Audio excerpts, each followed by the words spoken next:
Hello बच्चों, welcome to बाल जगत। हम पढ़ रहे हैं हिस्ट्री हमेशा की तरह। इस बार भी अब हम लोग पढ़ने वाले हैं चैप्टर 7। अभी तक हमने चैप्टर 6 कंप्लीट कर लिए हैं। क्लास 7th का ये 7th चैप्टर है हिस्ट्री का, है ना।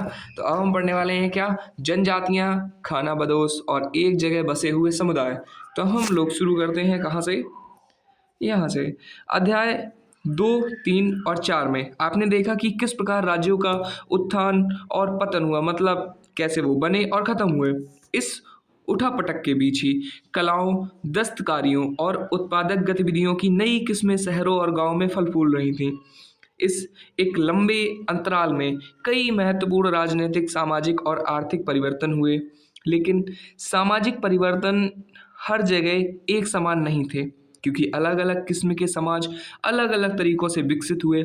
ऐसा कैसे और क्यों हुआ, यह समझना महत्वपूर्ण है। चलो तो हम लोग समझेंगे कि ये कैसे हुआ। इस उपमहाद्वीप के बड़े हिस्से में समाज वर्ण के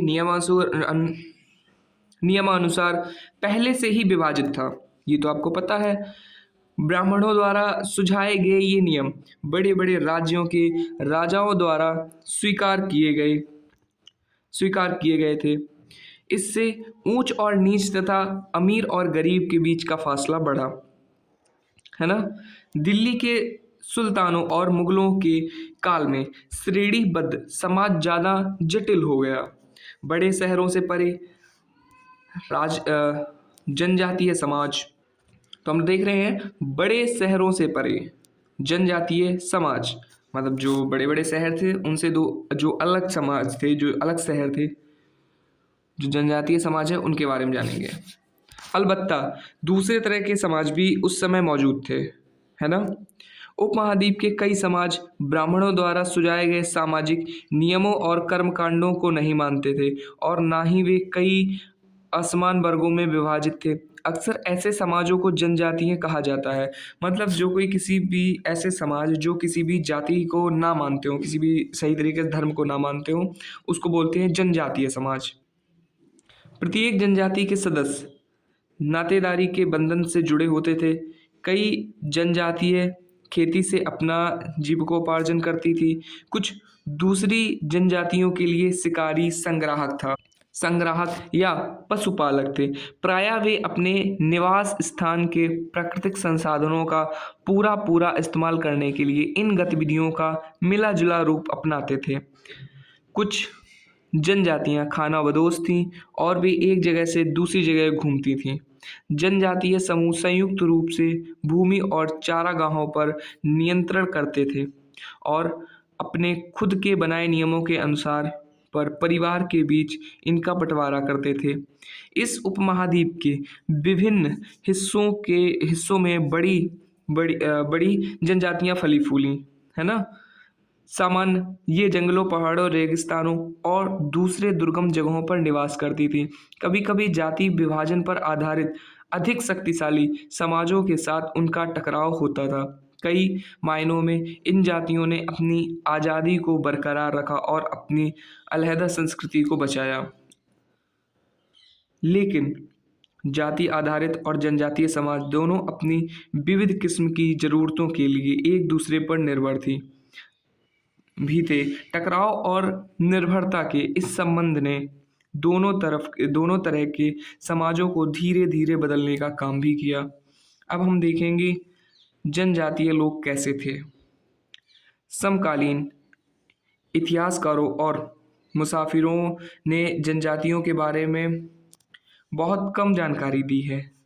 कुछ अपवादों को छोड़ दें तो जनजातीय लोग भी लिखित दस्तावेज नहीं रखते थे, लेकिन समृद्ध रीति रिवाजों और बातचीत मौखिक परंपराओं का वे संरक्षण करते थे। ये परंपराएं हर नई पीढ़ी को विरासत में मिलती थी। आज के इतिहास जनजातियों का इतिहास लिखने के लिए इन बातचीत परंपराओं को इस्तेमाल करने लगे हैं। जनजातीय लोग भारत के लगभग हर क्षेत्र में पाए जाते थे।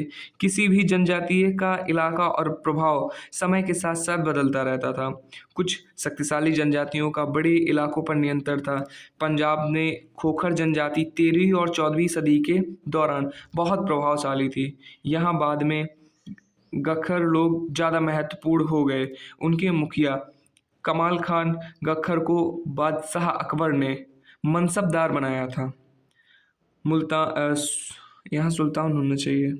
मुल्तान मुल्तान और सिंध में मुगलों द्वारा अधीन कर लिए जाने से पहले लंगार और लोगों का प्रभुत्व अत्यंत विस्तृत क्षेत्र में था। उत्तर पश्चिम में एक और विशाल एवं शक्तिशाली जनजाति थी बलोच। यह लोग अलग अलग मुखियों वाले कई कई छोटे छोटे कुलों में बटे हुए थे। पश्चिमी हिमालय में गड्डियों की जनजाति थी।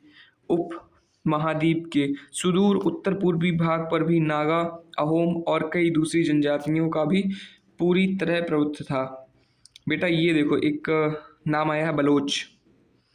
ये कुछ जाना पहचाना आपको लग रहा होगा, है ना? कमेंट करके बताइए कि आपने बलोच कहाँ सुना हुआ है और देखा जरूर होगा। मुझे पूरा यकीन है आप बलोच जानते हैं। मौजूदा बिहार और झारखंड के कई इलाकों में 12वीं सदी तक चेर सरदार शाहियों का उदय हो चुका था।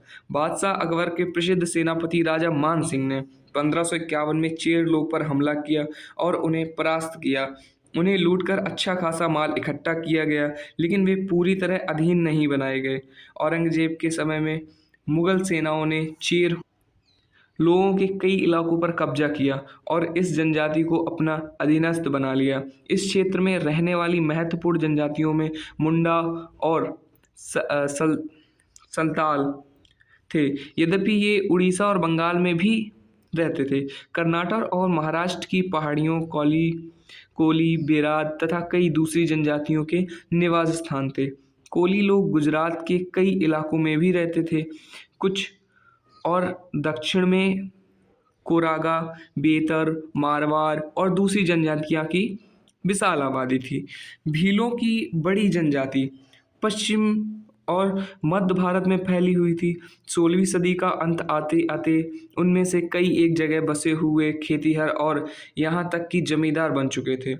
तब भी भीलों के कई कुल शिकारी संग्राहक बने रहे। मौजूदा छत्तीसगढ़, मध्य प्रदेश, महाराष्ट्र और आंध्र प्रदेश में गोंड लोग बड़ी तादाद में फैले हुए थे।